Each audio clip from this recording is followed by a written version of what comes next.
que os céus estão abertos, que os céus estão abertos, que os céus estão abertos, que os céus estão abertos. Sim, sim, sim. Ouço o convite, sobe para cá. Os céus estão abertos, eu vejo a porta. Ouço o convite, sobe para cá. Sim. Os céus estão abertos, eu vejo a porta. Ouço o convite.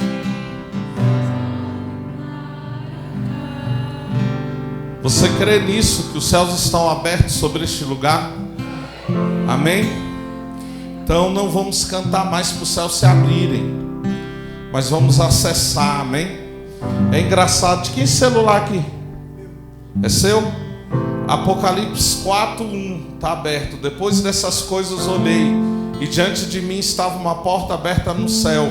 A voz que eu tinha ouvido no princípio falando comigo como trombeta disse: suba para cá e lhe mostrarei o que deve acontecer depois dessas coisas. Amém? Creia que os céus estão abertos. Não há céus fechados sobre nós. Amém? Acredite nisso, em nome de Jesus. Podem se sentar.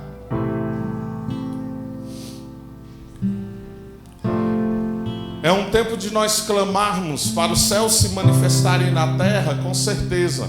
Mas é um tempo de nós entendermos que isso só vai acontecer quando nós adentrarmos os lugares pelos quais Ele nos deu acesso. Você entende isso? João só viu o que viu porque ele entrou por essa porta. E o convite era: sobe, amém? Então tem coisa que você precisa entender, que a parte de Deus Ele já fez. O céu está aberto, agora quem tem que subir é você. Você entende isso? Amém? Então o convite é: sobe para cá, e eu lhe mostrarei tudo aquilo que ainda deve acontecer. Se você quer ter visão profética, você tem que adentrar o lugar correto, a sala do trono. Amém? Hoje é um tempo de entendermos isso. Nós não estamos presos a essas paredes. Amém? Nós não estamos presos a este lugar. Nós temos acesso à sala do trono. É o que está em Hebreus 4. Através do nosso mediador, nós podemos adentrar e nos aproximarmos do trono de graça e de misericórdia. Amém? Então entenda isso. Nós não podemos mais viver nesse ambiente que nós estamos. Nós devemos adentrar um ambiente que é superior a esse e mais real do que este. Amém? Isaías mudou a sua vida profética quando no dia do rei Urias, da morte do rei Urias, ele viu o Senhor assentado no alto e sublime trono. Amém? Ezequiel tem sua base profética a partir do trono. É o que ele descreve no capítulo 1. Que ele também contemplou o trono. Amém? O tabernáculo de Davi é lembrado porque a forma que Davi ele posiciona os adoradores e a arca que representa a presença de Deus em meio ao povo é o que está em Apocalipse 4 e 5. Porque ele entendeu e ele viu alguém assentado no trono. E quando Amós 9 vai falar que Deus vai restaurar nos últimos dias o tabernáculo caído de Davi, ele não está falando de adoração e intercessão, tá bom? Me desculpe, ele está falando de um reinado. Um reinado que aconteceu nos dias de Davi, tipificando algo bem maior, o reinado de Cristo sobre a terra. Você entende isso? Amém? Então, se nós queremos ter o entendimento profético correto nesses dias, a gente precisa adentrar um lugar. Nós precisamos estar diante do trono. Amém? Amém? E nós precisamos entender algo também. Nós precisamos entender o que é profecia. Nós precisamos entender o que a Bíblia fala sobre profecia. E a gente vai ver que é muito diferente dessa palhaçada que a gente tem visto, que muita gente tem falado que é profecia. E a gente precisa um alinhamento profético como igreja nesses dias. Amém? E a gente precisa considerar o que as Escrituras falam. E talvez hoje eu não vá falar nada novo para vocês, porque a minha intenção nessa noite é criar uma base através das Escrituras para você receber tudo aquilo que vai ser liberado a partir de amanhã pela manhã até domingo, último dia. E para isso nós vamos falar de algumas coisas que você já ouviu, mas muitas vezes você não entendeu da forma que precisa ser entendido. Amém? Já se dizia que as Escrituras precisam ser interpretadas pelas próprias Escrituras. Então isso significa que a Bíblia sempre quis dizer o que ela diz. Amém? E não aquilo que nós queremos ouvir. Então nós precisamos ter o olhar correto para as Escrituras. E esse olhar correto vem por intermédio do Espírito Santo. Amém? Que ele venha se manifestar, como está em Efésios 1 e Colossenses 1, segundo a oração apostólica de Paulo, como espírito de sabedoria, revelação, trazendo conhecimento de Cristo sobre as nossas vidas. Amém? Porque lá em Apocalipse 19:10 vai falar que o espírito da profecia é o testemunho de Jesus. Amém? E é um contexto interessante, porque um anjo está falando com João, e João vai adorar o anjo. E o anjo fala: não me adore, adore a Deus e dê testemunho de Cristo, porque eu sou conservo seu e dos teus irmãos. E o que o anjo está falando ali? Ele está falando: olha, você se movimenta de forma apostólica e profética. Porque a palavra anjo vai trazer a ideia de mensageiro. E tanto o apóstolo como o profeta, eles são enviados de Deus. Amém? Com a mensagem de Deus. E João é essa figura apostólica e profética. Porque ele é um dos apóstolos, mas ele está se movimentando de forma profética. Porque ele está tendo visão profética. Amém? Então o anjo fala: eu sou conservo teu e dos teus irmãos. Aí ele traz esse entendimento, porque o testemunho de Cristo é o espírito da profecia. E a gente precisa entender que a profecia, ela tem que ter por base o testemunho de Cristo. Eu não posso entender a profecia como algo que Deus está falando somente para, de alguma forma, me alegrar, ou de alguma forma me colocar num ambiente de felicidade, entendendo que a minha vida que está ruim vai melhorar, que eu vou ganhar uma casa nova, um carro novo, que eu vou casar. E eu não estou falando que isso é errado, mas isso é parte de um todo. Palavra de conhecimento, revelação e sabedoria só aparece uma vez em 1 Coríntios 14. Então a gente precisa entender aquilo que realmente vai nos envolver no ambiente profético. A igreja de Jesus, ela precisa ser apostólica e profética. E isso vai além de ter a figura de um apóstolo ou a figura de um profeta.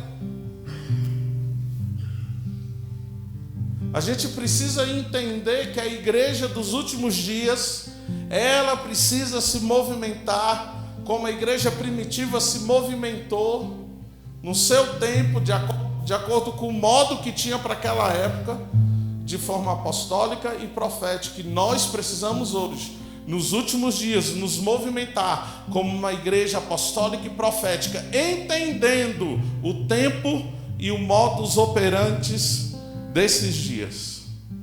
Porque não significa que nós vamos voltar a ser como era a igreja primitiva. Quem está entendendo? Amém? Abra sua Bíblia em Efésios 2.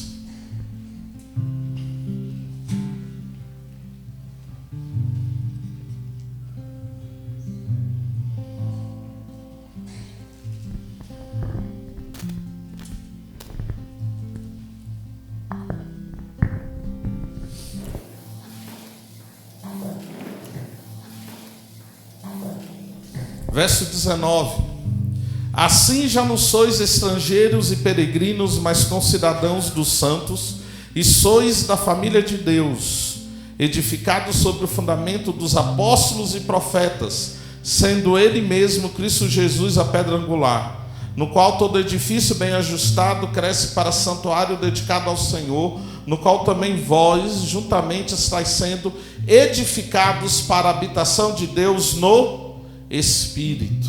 Amém? Paulo está se dirigindo à igreja em Éfeso, uma igreja gentílica, e ele está alinhando o pensamento dos gentios com Israel e falando sobre a promessa de Deus em relação ao seu povo, e falando: olha, nós também vamos participar disso, vocês vão participar disso, porque ele está juntando vocês que estavam longe com aqueles que estavam perto, fazendo de vocês um novo tipo de pessoa. Aí ele chega aqui no verso 19 e fala: assim já não sois estrangeiros e peregrinos. Então ele está falando aos gentios: vocês não são considerados mais aqueles que estão longe, aqueles que são estranhos, aqueles que não são herdeiros da promessa. Agora vocês fazem parte da família de Deus. Amém? Porque vocês são concidadãos dos santos. Então vocês fazem parte destes que em Cristo formam agora esse novo tipo de pessoa, que eu creio que é uma mulher que se chama igreja.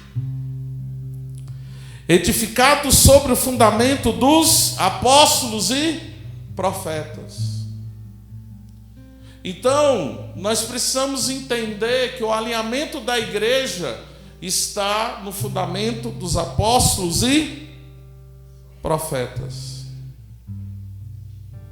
E é nesse entendimento que a gente tem que a igreja precisa se movimentar de forma apostólica e profética, entendendo que essas são as suas bases, as suas colunas, que estão fundamentadas em Cristo como pedra angular. E ele fala: no qual todo edifício bem ajustado cresce para santuário, dedicado ao, no qual também vós juntamente estáis sendo edificados para a habitação de Deus no Espírito. Então aqueles que eram considerados estrangeiros e peregrinos, além de pertencerem à família de Deus, agora também estão sendo edificados como santuário de Deus, porque possui o mesmo fundamento apostólico e profético. Amém? Efésios 4, a partir do verso 11.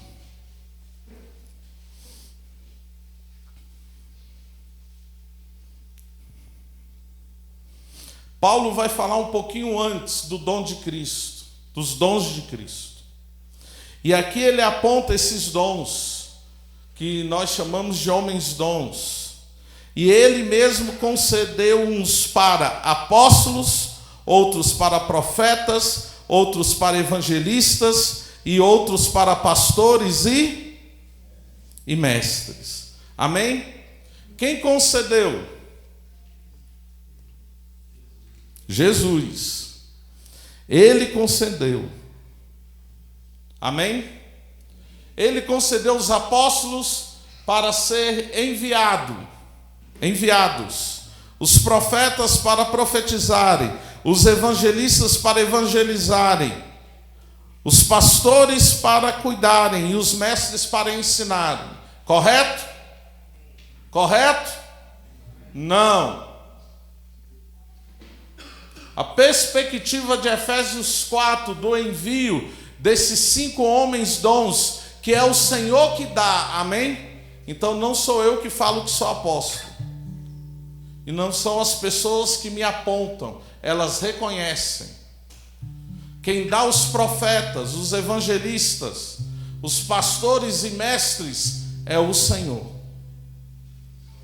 Então isso não depende de hierarquia, isso não depende de reconhecimento humano, de ordenação. Isso depende do entendimento que o Senhor me deu dentro de uma dessas funções. E nem todos vão exercer essas funções. Amém? Por isso você não precisa ficar preenchendo questionário para saber se você é apóstolo, se você é profeta, se você é evangelista, se você é pastor ou mestre. Porque quem vai te dar como um dom à igreja é o Senhor. Amém? E Ele dá para quê? O verso 12 fala, irmãos. A maior função desses 5 homens dons não está inerente ao que eles são. A maior função de um apóstolo não é o envio. A maior função de um profeta não é profetizar. A maior função de um evangelista não é evangelizar. A maior função de um pastor não é cuidar. A maior função de um mestre não é ensinar. O verso 12 vai falar: com vistas ao aperfeiçoamento para o desempenho do seu, para a edificação do corpo até que todos cheguemos à unidade da fé e do pleno conhecimento do Filho de Deus, a perfeita varonilidade, à medida da estatura da plenitude de Cristo, ou seja, a maturidade. Por que a igreja é imatura? Porque esses 5 homens dons não estão funcionando como devem funcionar. Aperfeiçoamento aqui é catartismo e significa capacitação. Ou seja, aperfeiçoar é capacitar os santos. Capacitar os santos para o desempenho do seu serviço. Quem está comigo? Então a maior função do apóstolo, do profeta, do evangelista, do mestre, do pastor, é capacitar os santos para que os santos exerçam o seu serviço. Quem está entendendo isso? Então nós temos que treinar a igreja, para a igreja fazer o serviço,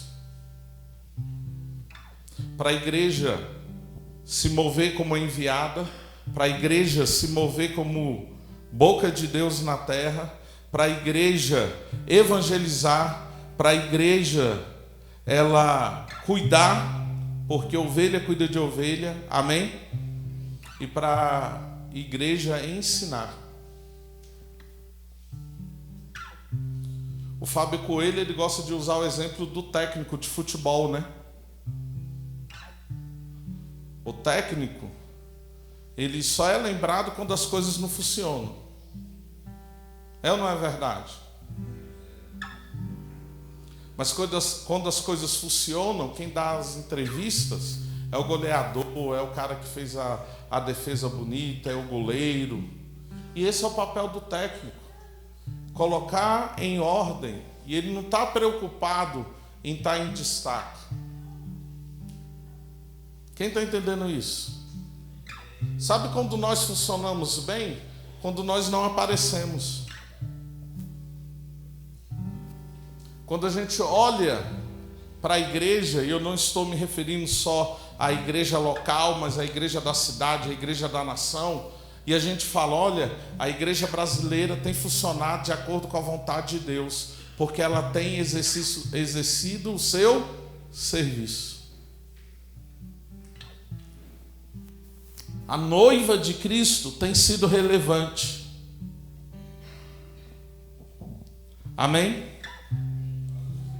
Quem está entendendo isso?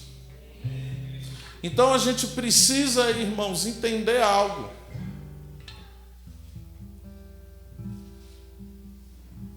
Que quando nós falamos de apóstolos, profetas, evangelistas, pastores e mestres, nós estamos entendendo que são homens dons, levantados por Deus, para capacitar a igreja a desenvolver o seu serviço e alcançar maturidade.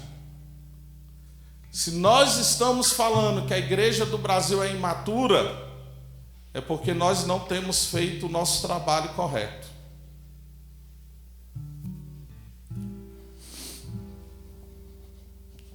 Amém? Abra sua Bíblia em 1 Tessalonicenses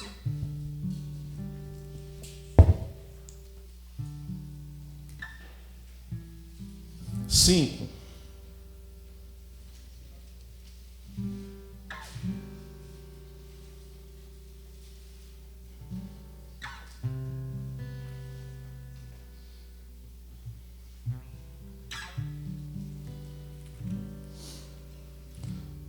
Paulo está acabando de escrever uma carta para os irmãos de Tessalônica e ele faz algumas orientações a essa igreja.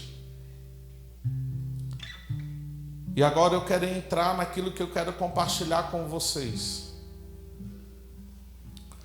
Regozijai-vos sempre, orai sem cessar, em tudo dai graças, porque essa é a vontade de Deus em Cristo Jesus para convosco. Não apagueis o Espírito, não desprezeis profecias, julgai todas as coisas, retende o que é bom, abstendo-vos de toda forma de mal. Amém? Se nós queremos entender o que é profecia de forma correta, a gente precisa entender aquilo que Paulo está orientando.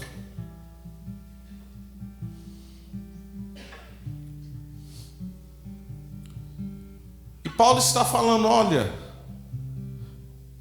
sempre tenham gozo, sempre tenham alegria, mas entendam, orai sem cessar. Então a gente precisa entender que se a gente quer entrar no ambiente profético correto e entender verdadeiramente o que é profecia, a gente precisa achar o lugar de oração. Amém? E a gente precisa orar sem cessar. A gente pode entender que nós temos que estar em oração o tempo todo, linkados com o Espírito, ao Espírito de Deus. Amém? Mas a gente precisa entender que orar sem cessar só é possível quando a gente faz isso de forma coletiva como igreja. Amém? Então a gente precisa de um ambiente onde a oração não para, onde a oração é contínua. E a gente vai fazer isso juntos. Amém? Em reuniões de oração, onde nós vamos ter igrejas juntas, orando o tempo todo. Termina um turno, outra igreja vem. Acaba o turno, outra igreja vem. E isso é possível. Isso está acontecendo lá na Venezuela, em Maracai.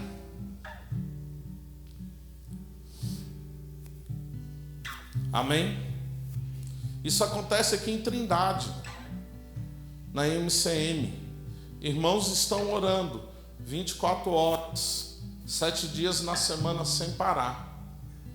Vocês estão vivenciando isso. Amém?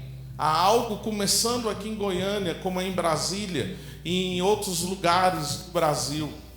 A igreja da cidade tem entendido que é preciso levantar um altar de oração que não para. E a gente pode fazer isso junto. Orar sem cessar. É o que está em Lucas 18, na parábola da viúva insistente que Jesus conta. Porque no versículo 1, 8 de Lucas, Lucas vai falar que Jesus contou essa parábola sobre o dever de orar sempre sem desanimar. Sem desanimar. No verso 6, 7, 8, você entende o motivo disso. Amém? Então a gente precisa desse ambiente de oração sem cessar. Um ambiente de graças. Um ambiente onde a vontade de Cristo é manifesta. Onde o Espírito não é apagado. Onde as profecias não são desprezadas, mas são julgadas. Porque se a gente tem que julgar todas as coisas, isso significa que a gente tem que julgar inclusive as profecias. Amém? Retende o que é bom, abstendo-vos de toda forma de mal. Santidade sempre vai ser um princípio que a gente não tem como renunciar. Quem está entendendo isso? Mas a gente tem que entender santidade de forma correta. Santidade não é perfeição, é separação. Você tem que se abster de toda forma de mal. Ok? Amém? Então não basta você entender que você é santo. Você tem que procurar viver em santidade. E como você vive em santidade? Fugindo de toda aparência do mal. Amém? E isso é separação. Deus nos separou para Ele, então temos que viver como pessoas separadas por Deus. Amém? Amém? Abra, por favor, em 1 Coríntios 14.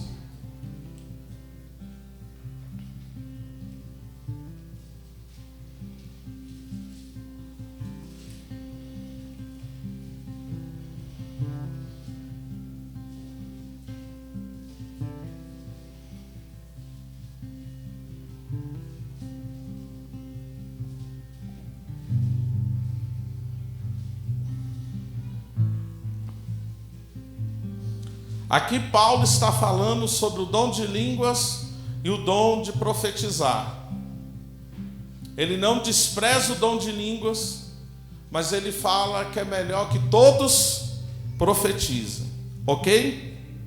No verso 23 ele fala: se, pois, toda a igreja se reunir no mesmo lugar e todos se puserem a falar em outras línguas, no caso de entrarem doutos ou incrédulos, não dirão porventura que estáis loucos? Porém, se todos profetizarem e entrar algum incrédulo ou indouto, e é ele por todo convencido e por todos julgado, tornam-se-lhe manifestos os segredos e assim, prostrando-se com a face em terra, adorará a Deus, testemunhando que Deus está de fato no meio de vós. Então, no ambiente profético, onde todos profetizam, o incrédulo, ele é alcançado. E ele reconhece a presença de Deus, falando a vida dele, através daqueles que estão presentes. Amém? E ele fala no verso 23, se pois toda a igreja se reunir. Então ele está falando toda vez que a igreja, de alguma forma, ela está reunida. Amém? E a gente já sabe que igrejas são pessoas. Correto? Amém? Então ele está falando que pessoas reunidas em nome de Cristo, profetizando, isso vai ser um sinal para que o incrédulo creia. Ok? E reconheça que Deus está entre vós. E ele vai se prostrar com a face em terra, adorará a Deus, testemunhando que Deus está de fato no meio de vós. Amém? 26. Que fazer, pois, irmãos? Quando vos reunis, um tem salmo, outro doutrina, esse traz revelação, aquele outra língua, e ainda outra interpretação. Seja tudo feito para edificação, porque há diversidade na unidade. Amém? No caso de alguém falar em outra língua, que não seja mais do que 2 ou quando muito 3, e isso sucessivamente, haja quem interprete. Paulo está organizando algo que não estava funcionando bem. Não havia respeito. E havia algumas coisas que parecem com hoje. Parece que quanto mais você falava em línguas e todo mundo ouvia, você era mais espiritual. Então Paulo começa a organizar isso. Mas não havendo intérprete, fique calado na igreja, falando consigo mesmo e com Deus. Tratando-se de profetas, falem apenas 2 ou 3 e os outros julguem. Aqui ele está falando do ofício de profeta. Então, há profetas de ofício que estão trazendo entendimento da parte de Deus. Que fale um, se escute, que fale o outro, se escute, e que todos vão fazer o quê? Julgar. Então, todos devemos julgar. Mas o que é que nós devemos julgar? O profeta? Não. A profecia. Ok? Mas para isso a gente tem que entender o que Paulo está dizendo como profecia. Aí a gente precisa entender o que são mensagens proféticas e o que é a palavra profética. Então tudo aquilo que é liberado através de irmãos, através da igreja, através de profetas de ofício ou de pessoas que tenham o dom de profecia, isso são mensagens proféticas que devem ser o quê? Julgadas. Quem está comigo? Está entendendo? E a gente precisa fazer isso em nossos dias, irmãos. Porque a gente acha que quando alguém se move profeticamente falando em nome de Deus, é pecado perguntar, é pecado contribuir, é pecado trazer o entendimento daquilo. Isso não é verdade. É isso que a gente tem que fazer. Nós temos que ter mesas proféticas. Nós temos que sentar com pessoas proféticas, com pessoas que têm o dom de profecia. Temos que sentar com os profetas de ofício e falar o que vocês têm, o que vocês estão recebendo. E como igreja, julgar isso, entender isso, amém? O que a gente não tem como julgar? A palavra profética. Mas mensagens proféticas, nós temos que julgar. Nós precisamos julgar. Amém? Muitas vezes, profetas falam coisas que eles mesmos não entendem.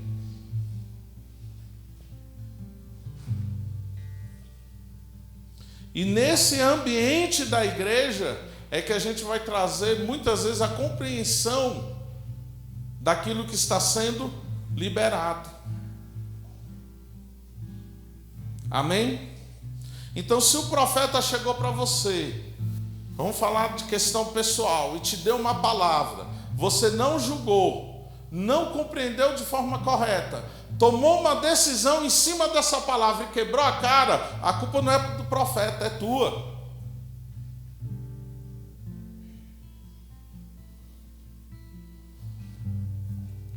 Se no ambiente coletivo alguém se levantou e falou algo e isso não foi julgado, e depois isso trouxe peso sobre a igreja, a culpa não é do profeta, não. A culpa é da igreja que estava reunida e não colocou aquilo em julgamento.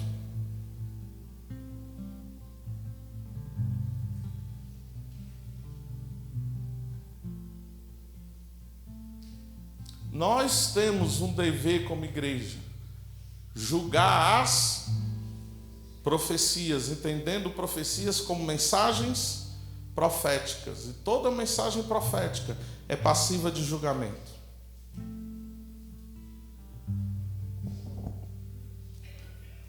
Você entendeu? Abra então em 2 de Pedro.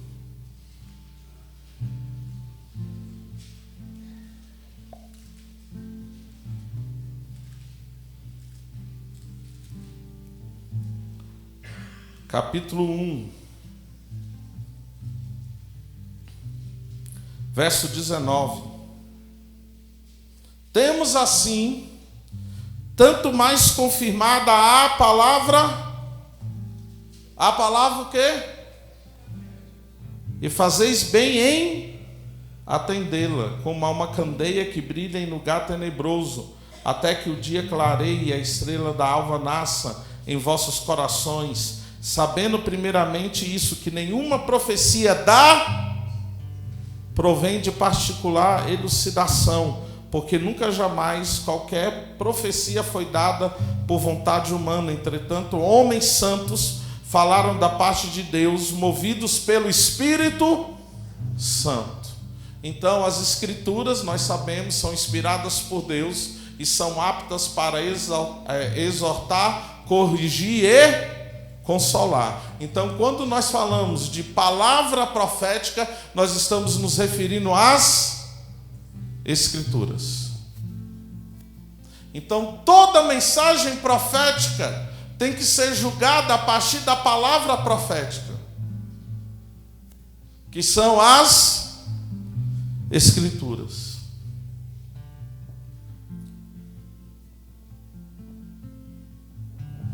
Amém? Entendido isso? Então abra em Atos 13. Porque eu quero falar para você da necessidade que nós temos hoje de entender o que é profecia, o que é mensagem profética, a necessidade de julgar as mensagens proféticas, da gente ter mesas proféticas, para a gente entender o direcionamento específico do Espírito a partir da igreja local. Amém? Amém? Atos 13, verso 1.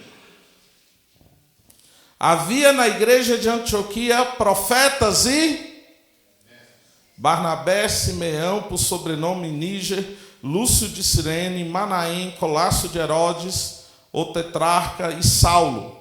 E servindo eles e jejuando, disse o Espírito Santo: separai-me agora a Barnabé e a Saulo para a obra a que os tenho chamado. Então, jejuando e orando, e impondo sobre eles as mãos, os enviados, pois, pelo Espírito Santo, desceram a Seleucia e dali navegaram para Chipre.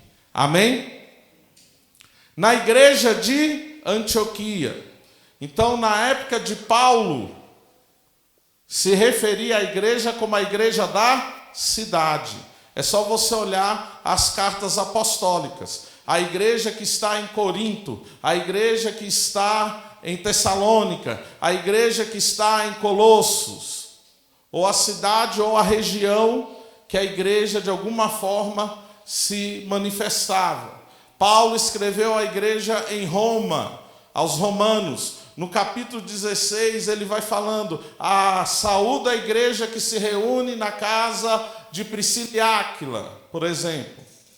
Então, a igreja, ela tem a sua expressão local. Amém?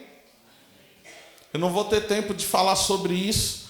Geralmente nós falamos sobre a noiva pura, imaculada, que não se contamina, que é mantida santa pelo noivo. Amém? que é a igreja indivisível, universal, incorruptível, que se expressa através da igreja local, da igreja da cidade, da nação e das nações, ok? Mas presta atenção nisso. Aqui a igreja de Antioquia estava reunida, mas estava toda a igreja reunida? Não. Ela estava reunida na pessoa de profetas e mestres. E esses profetas e mestres estavam fazendo o quê? Não, tem algo destacando aí. Eles estavam servindo ao Senhor, orando e jejuando. Então são pessoas que estavam de forma mais intensa se dedicando à oração e ao jejum. Amém? Nós precisamos disso hoje. Precisamos de pessoas que vão se dedicar mais à oração e jejum. E a gente vai ter que sustentar essas pessoas. E essas pessoas aí eram profetas e mestres, ok? E o que aconteceu? Nesse ambiente de oração e jejum, que os mestres e profetas estavam envolvidos, quem fala entre eles? O Espírito Santo. Amém? E o Espírito Santo fala o quê? Separa Barnabé e para a obra as que eu quero enviá-los. Ok? E eles discernem isso em oração e em jejum, eles despedem, ou seja, enviam o apóstolo Paulo e o apóstolo Barnabé. Lá no 14, Barnabé vai ser chamado por Lucas de apóstolo também. Porque os dois foram enviados, amém? Mas no 3 está falando que eles foram enviados pelos irmãos. E no 4 está falando, tendo sido enviados pelo Espírito. Por quê? Porque quando a igreja obedece à ordem do Espírito, é o Espírito que está enviando por intermédio da igreja. Porque a direção é do Espírito Santo. Aí pergunto, por que a gente está tendo tanto trabalho nos envios que nós temos? Porque nós não estamos tendo pessoas que estão servindo ao Senhor em jejum e oração. Nós não estamos tendo profetas e mestres que estão trazendo a palavra profética, que não estão alinhados com as Escrituras. O Espírito Santo não está sendo ouvido e a gente está tomando decisões que não vêm do Espírito.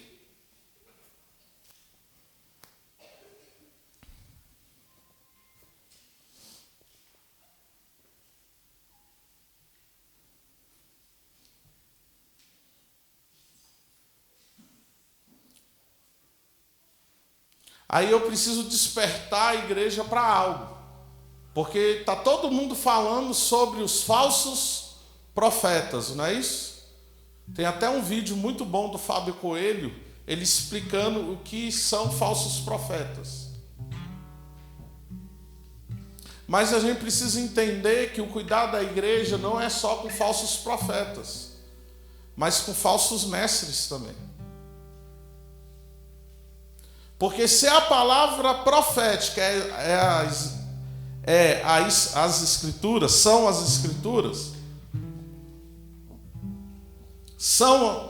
Escrituras, o maior problema não é o que a gente está ouvindo, em termos de mensagens proféticas. O maior problema é o conhecimento que nós temos da palavra profética,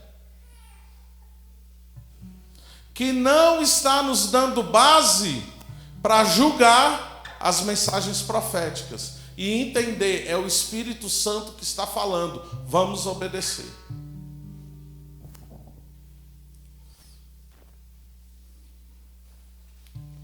Eu estou falando e estou afirmando, correto?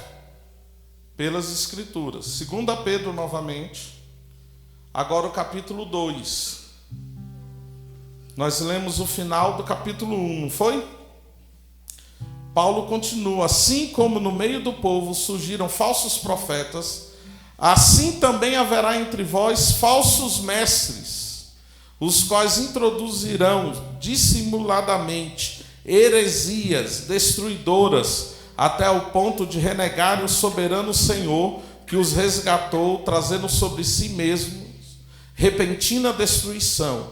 E muitos seguirão as suas práticas libertinas, e por causa deles será infamado o caminho da verdade. Também movidos por avareza farão comércio de vós, com palavras fictícias. Para eles o juízo lavrado há longo tempo não tarda, e a sua destruição não dorme.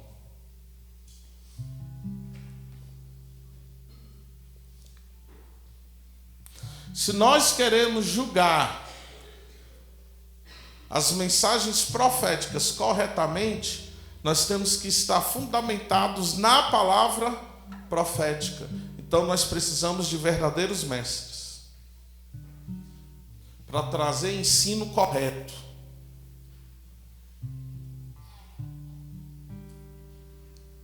Amém?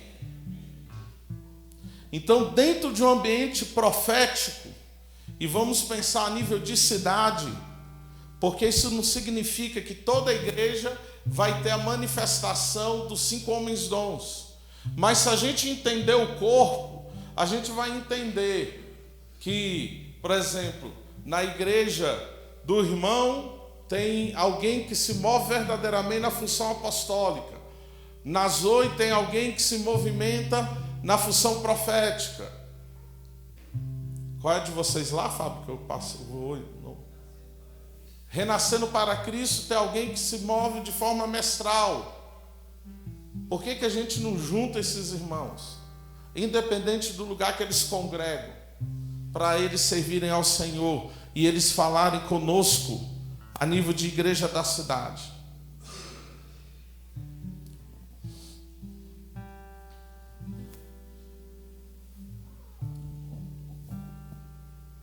Amém? Sabe o que está faltando, irmãos? Nós entendermos as Escrituras e entendermos aquilo que Deus tem para os nossos dias. Há algo que nós aprendemos com a igreja primitiva: mesas proféticas e mestrais funcionando, trazendo entendimento daquilo que o Espírito está dizendo, alinhado com o que as Escrituras falam, e entendendo algo específico que nós precisamos obedecer, a mensagem profética para os nossos dias, o que Deus quer de nós, de forma particular e coletiva, nos movimentando na vontade dEle. Amém? Feche seus olhos.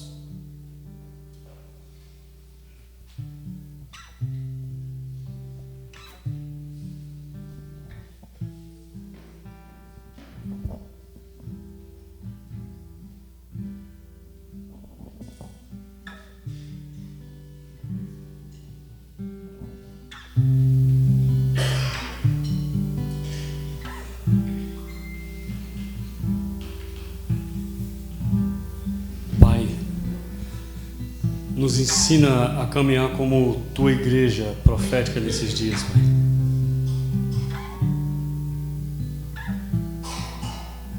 Nós queremos deixar de fazer aquilo que nós queremos e fazer aquilo que o Senhor quer, Pai.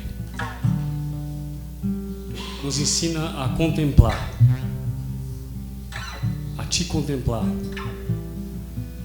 a ver os teus movimentos, Pai.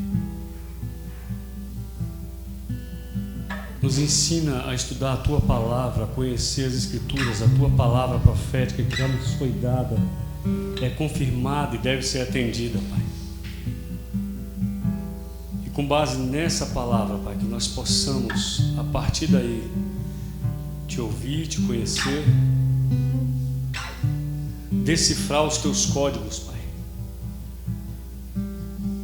decodificar as palavras que o Senhor está dizendo através dos profetas, por meio das Escrituras, Pai.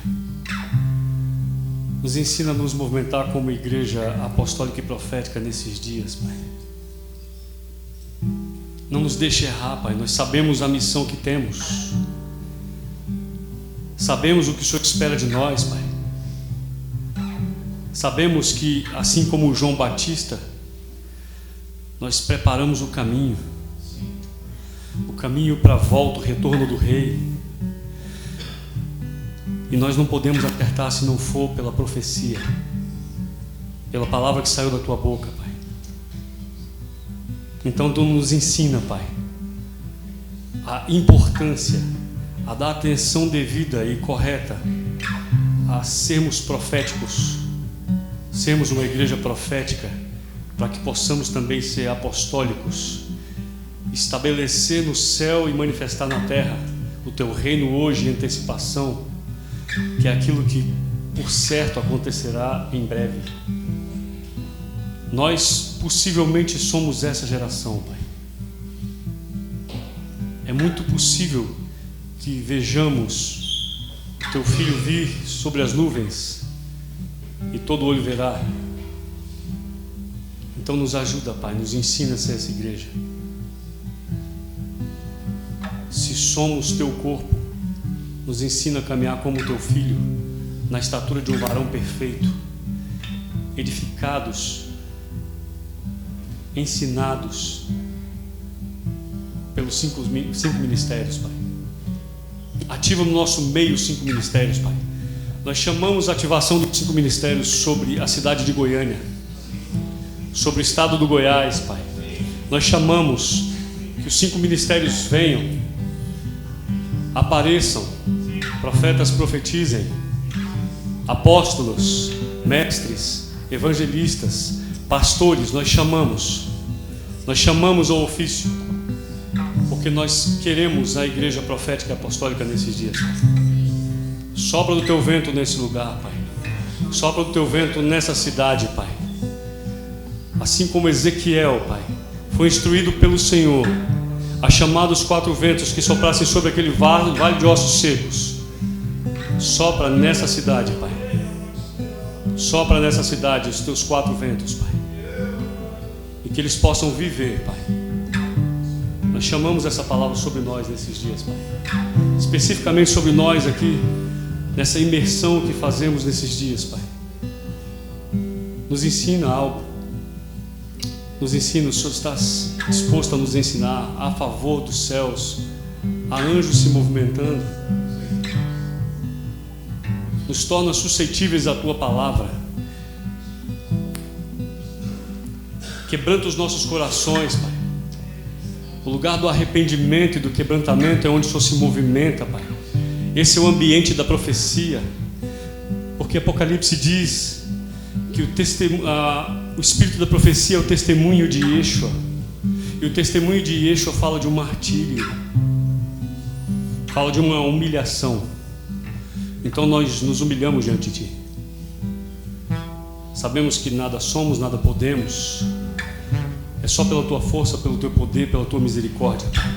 Então nesses dias, nós aqui hoje fazemos um compromisso contigo, Senhor, de que nós vamos nos arrepender de tudo aquilo que nós precisamos nos arrepender.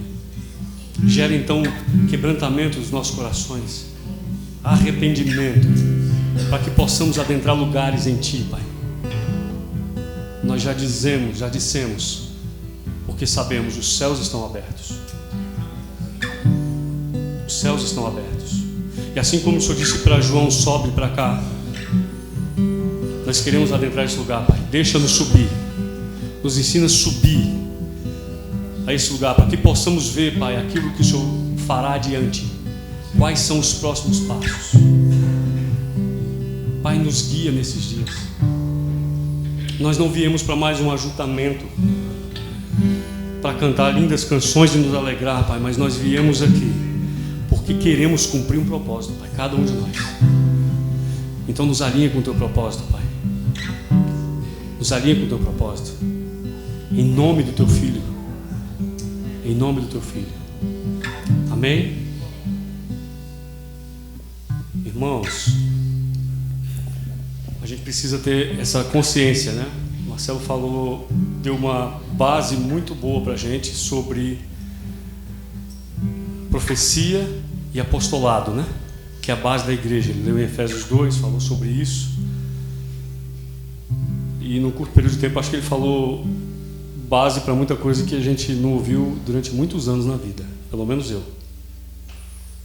E que a gente possa aproveitar isso, porque essa base rápida que ele nos deu vai servir como alicerce para a gente dar esse mergulho profundo que a gente precisa dar nesses dias.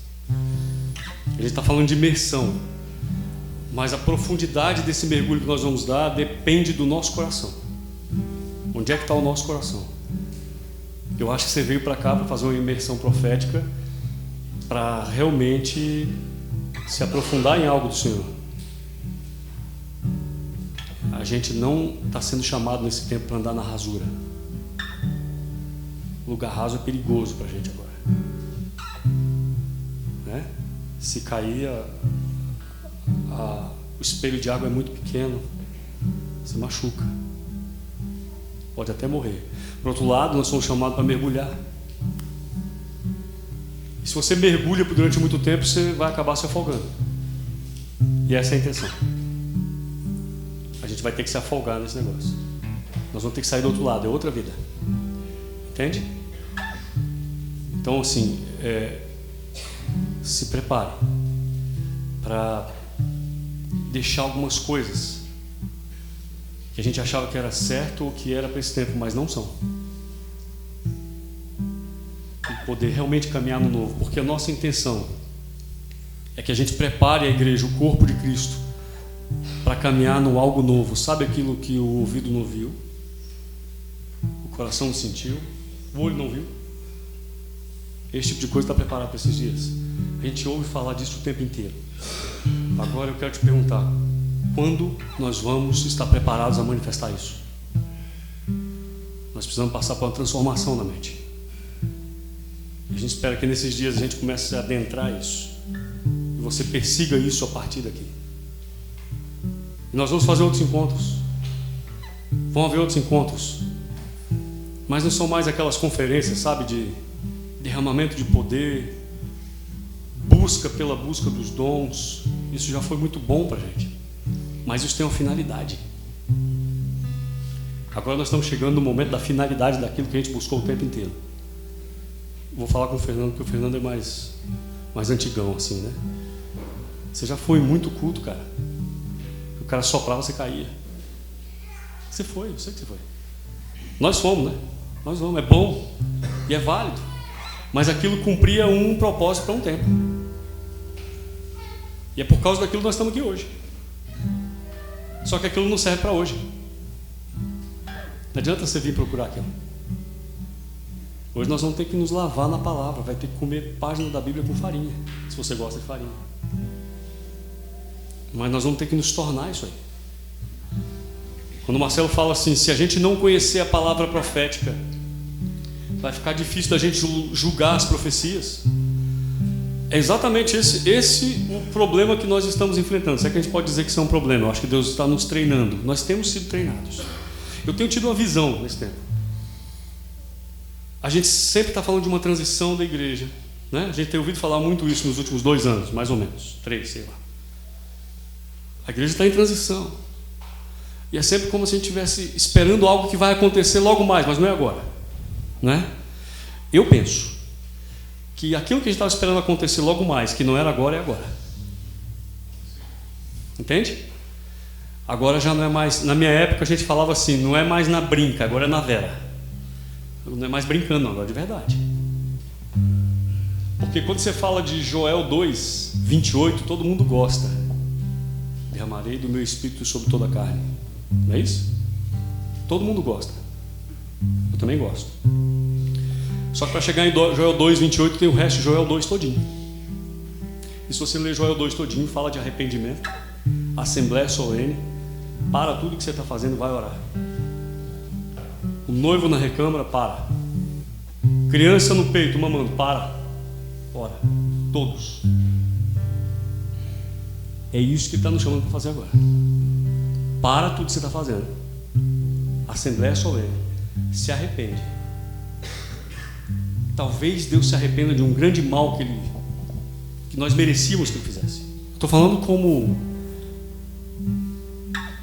não só como nação, mas como nações. Mas em vez disso, Ele pode deixar uma bênção, e essa bênção é o Espírito dele que Ele vai derramar. Você entende isso? Esse momento é um momento muito louco, porque é um troço assim: seus filhos profetizam. Não tem muitos aqui, mas quantos aqui tem filhos pequenos assim? 5, 7, 8, 9, 10 anos. Seus filhos profetizarão. Sabe o cara que é filho? Só é filho. Esse cara está profetizando. Sabe os seus jovens? O jovem é você, Pedro. Você vai ter visão. Mas eu já vejo. Não, você vai ter realmente visão. Aquela de Apocalipse 3. Sabe qual é? Do colírio que ele pinga para que você realmente possa ver. É disso que nós estamos falando. E sabe os velhos? Eu não vou falar porque não tem nenhum aqui. Então, aqueles que a gente conhece. Os velhos sonharão. Amanhã o Daniel chega, né? Se ele tivesse aqui, eu falaria dele. Seria um velho. Falar de quem não está aqui é melhor. Então, esses sonharão. Pessoas velhas, cara, não estão mais sonhando com nada. Não é? Não, eles vão sonhar. Esses dias são os dias que nós estamos chegando agora. E a gente tem sido preparado um tempão para isso. Só que agora é hora da gente se concentrar em receber um empoderamento do Espírito para atuar nesse novo. Existe eu não vou pregar de novo, não vou ensinar de novo, não, vou terminar já. Existe uma ideia da gente que precisa ser desconstruída em parte, em grande parte, mas tem uma parte dela que é verdade. Quantos pensam que a igreja vai restaurar todas as coisas? Alguém pensa isso? Porque a gente ouve falar que são os nossos atos que nós vamos restaurar tudo para que Ele venha, né? Isso não é assim. Quem vai restaurar tudo é Jesus. No ato da sua vinda, Ele vai restaurar todas as coisas. No entanto, há uma parte de restauração e de conhecimento da restauração que é conosco. Para isso a gente precisa mudar uma mentalidade, uma forma que a gente tinha de pensar, ela tem que mudar agora, acabar agora. Um breve exemplo são as questões humanistas. Eu sou capaz disso, eu sou capaz daquilo, eu faço isso, eu faço aquilo. Esse tipo de coisa não se sustenta no pensamento do reino e do reino vindouro. Então, usei só isso como exemplo, mas tem várias coisas que nós vamos ter que deixar e repensar a partir do Evangelho verdadeiro, que está sendo revelado de forma mais plena para nós hoje. Então eu sempre falo isso: se você já leu a Escritura toda e vem lendo, agora é hora de você intensificar e voltar em alguns lugares, porque tem coisa que ontem significava algo e hoje significa outro algo em Deus. Está entendendo? Vai fazer um novo significado. Então, coração aberto, mente aberta, e a gente atinge esse lugar, esses acessos por meio de arrependimento. Arrepender de quê, Marcelo? Quebrantamento. O que é isso? É deixar o coração aberto, cara. Quebrantado. Eu não posso nada, não sou nada. Bem-aventurados os humildes. Não é isso? Porque eles herdarão a terra. Quem é humilde não tem nada para dar. Ele está falando de reino dos céus lá. Como é que você vai entrar nesse lugar se você não tem nada para dar? Essa é uma regra do reino. Você só entra lá se você reconhece que você não tem como entrar. Por mim, eu não tenho o que fazer que eu pague a minha entrada, o meu ingresso no reino dos céus. Aí ele fala: esse serve para mim.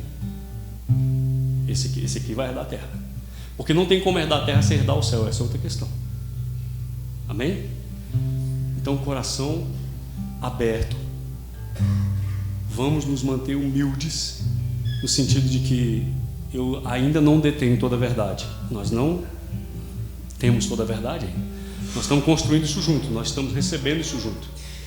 Vamos construir isso junto. Amém?